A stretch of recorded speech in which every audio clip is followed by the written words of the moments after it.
दलित, गांधी और प्रेमचंद। दलित आंदोलन और दलित साहित्य के विकास के साथ जिन दो व्यक्तियों पर सबसे ज़्यादा सवाल उठने शुरू हुए वे हैं महात्मा गांधी और प्रेमचंद।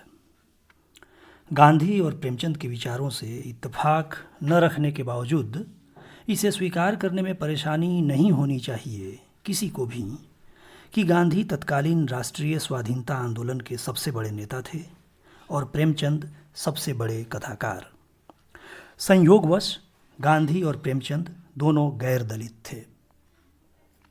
इतिहास के उस दौर में गांधी और प्रेमचंद अपने समय और समाज के लोगों में दलित तबके के प्रति अपनी पक्षधरता के लिए बदनाम थे। इस स्थिति तक इन दोनों के विचारों के पहुंचने में क्रमिक विकास भी दिखता है। हालांकि इस विकास में तत्कालीन परिस्थितियों के महत्व को नज़रअंदाज नहीं किया जा सकता। गांधी ने सविनय अवज्ञा आंदोलन के समय स्वाधीनता आंदोलन के नेताओं से जब अछूतोद्धार आंदोलन का आह्वान किया तो ज़्यादातर नेताओं को नागवार लगा था।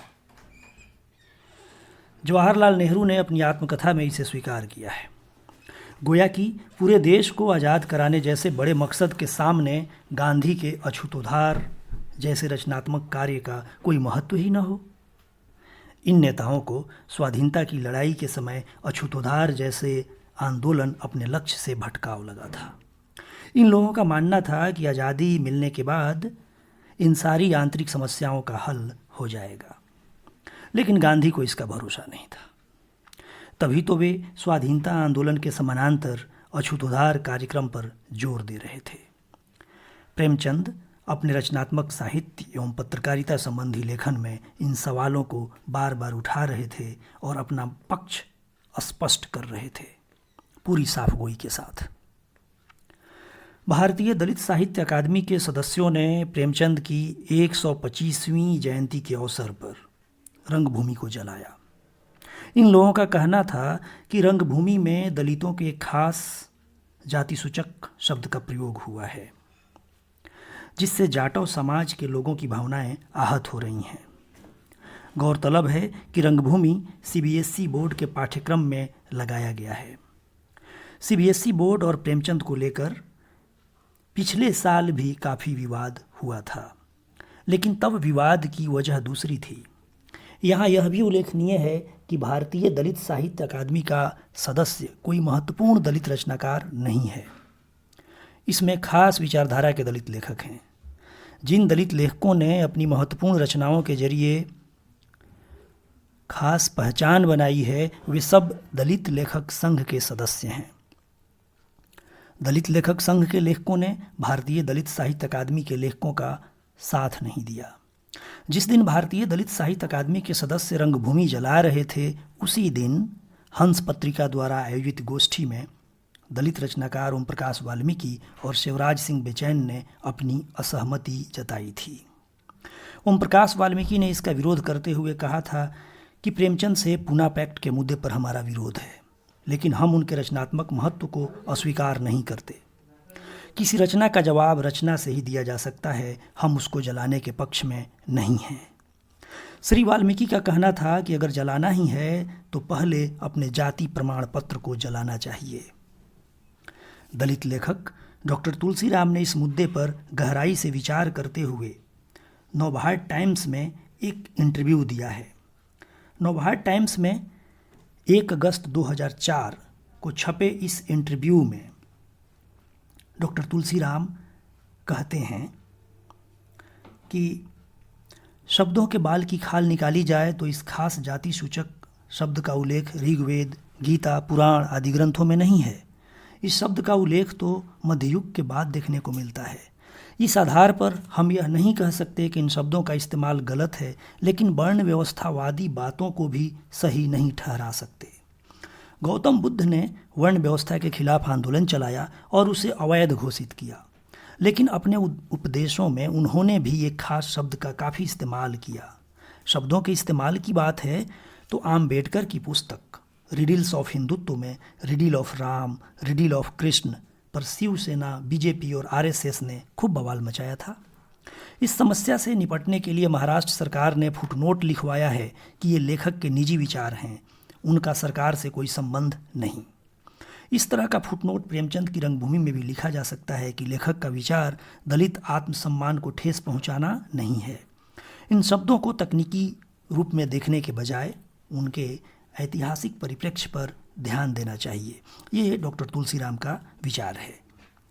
इस विवाद का यह सुखद पक्ष है कि ज़्यादातर महत्वपूर्ण दलित बुद्धिजीवियों के विचार ओम प्रकाश वाल्मीकि और डॉक्टर तुलसीराम के विचारों से मिलते जुलते हैं। रंगभूमि को जलाने वाले यह भूल जाते हैं कि यह 1930 से पहले की रचना है। प्रेमचंद ने एक अंधा व्यक्ति जो दलित है उस सूरदास को इस उपन्यास का नायक बनाया है। सूरदास के रूप में प्रेमचंद ने एक ऐसे चरित्र को गढ़ा था, उपन्यास में उसके लिए यह दर्ज है। अन्याय देखकर उसे न रहा जाता था, अनीति उसके लिए असह्य थी। प्रेमचंद ने सूरदास को न सिर्फ इस उपन्यास के नायक के रूप में चित्रित किया है, बल्कि ऐसा प्रतीत होता है कि वह स्वाधीनता संग्राम का भी नायक है। सूरदास का नायकत्व विनय और राजा महेंद्र प्रताप सिंह, ये दोनों रंगभूमि के पात्र हैं, ऐसे लोगों के भारतीय समाज में कायम नायक की छवि पर सवाल खड़ा करता है और उनकी पोल भी खोलता है। सवाल उठता है कि क्या हम रंगभूमि को उसके देश काल से काटकर पढ़ या समझ सकते हैं? क्या किसी भी रचना को उसके ऐतिहासिक परिप्रेक्ष्य से अलग कर देखना उचित है? बहरहाल जब भावनाओं के आहत होने की बात आ जाती है तो उचित अनुचित की कसौटी गौण हो जाती है। तभी तो किसी सैटेनिक वर्सेस से इस्लाम और वाटर जैसी फिल्मों से हिंदू धर्म की भावनाएं आहत हो जाती हैं। संभाजी ब्रिगेड की आहत भावनाओं का कुछ माह पहले हुआ प्रकटीकरण तो एकदम ताज़ा घटना है। अगरचे प्रेमचंद के साथ यह पहली बार नहीं हुआ है कि उनकी रचनाएं पढ़कर किसी को परेशानी हुई हो। प्रेमचंद का अपने जीवन काल में भी ऐसी समस्याओं से साबिका पड़ा था। प्रेमचंद ने एक लेख क्या हम वास्तव में राष्ट्रवादी हैं, इस लेख में प्रेमचंद ने एक राष्ट्रवादी नेता ज्योति प्रसाद निर्मल का प्रतिवाद प्रस्तुत किया है।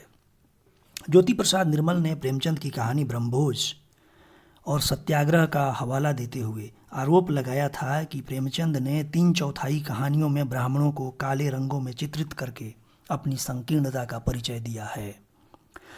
उपयुक्त लेख में प्रेमचंद ने अपना पक्ष रखा।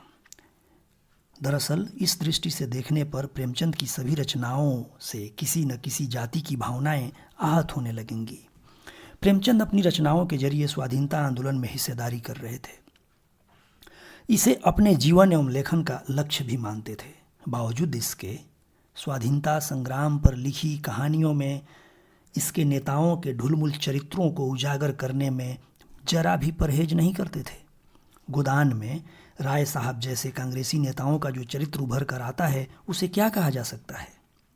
दरअसल भारतीय समाज के किसी तबके के दोष को प्रेमचंद ने बख्शा नहीं, यही उनकी रचनाओं की खूबी है। 1933 में ज्योति प्रसाद निर्मल ने जो आरोप लगाया और 2004 में दलित साहित्य अकादमी के लेखकों की आहत भावनाओं की वजह में फर्क है।